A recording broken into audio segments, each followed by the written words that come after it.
We make choices every day, from when to get up in the morning to what to wear, what to eat, what book to read, and so on. Yet when it comes to deciding about treatment, the need for treatment, what type of treatment to choose, or when to stop treatment, how we decide can be very different. In the Cancer Survival Toolbox program called Making Decisions, we learn there are 3 types of decision makers. The first lets others make decisions for him or her. The second makes decisions after looking at options and talking with others. The third makes decisions with as little input from others as possible. Much of this has to do with how much control we want or feel we can have. We also can change our styles of decision-making depending upon our circumstances.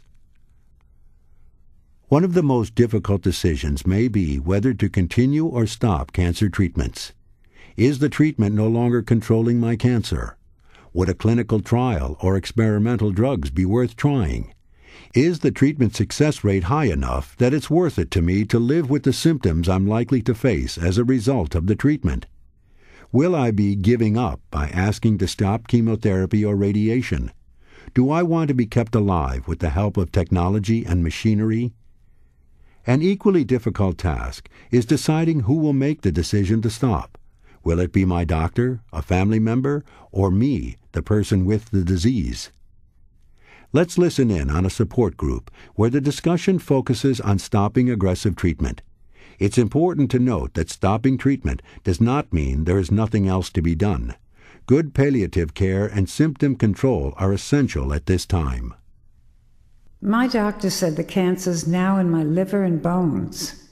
She can't offer me any treatments that will cure the cancer, but she promises she'll make me as comfortable as possible.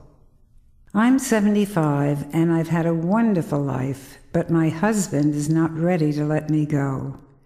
He wants me to keep trying anything that might give us some more time. I know how hard it is for him to take care of me and watch me suffer. We can't even talk about my dying without having a fight. So I just want my doctor to decide when enough is enough, and I know that she'll make the best decision for me. When my grandfather died of cancer in the 1950s, everything seemed so sad and yet simple. He went to the hospital, had surgery, was diagnosed with cancer, and stayed there until he died. The doctor could only try and make him comfortable, as there weren't any other options. But he died in so much pain. Now I have the same type of cancer. Well, my first course of treatment didn't cure the cancer. It kept it under control for many years, and I had no pain. But the cancer's back, and being in pain is my main fear. My doctors say they can keep trying new therapies, but I'm so tired of feeling sick all the time. I want help deciding when to stop all the experimental treatments. But the final decision will be mine. Whoa. No one is making any decisions about my life except me. I'm going to keep trying anything and everything till they take me out, kicking and screaming. I still have a lot of life to live, and I have 3 kids who need me around as long as possible.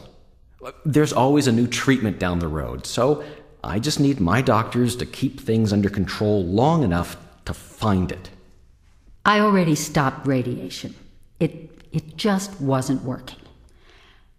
My big question now is whether or not I want to be hooked up to any machines in the hospital if I can't breathe on my own. Or if I should get antibiotics for an infection if it just prolongs my dying.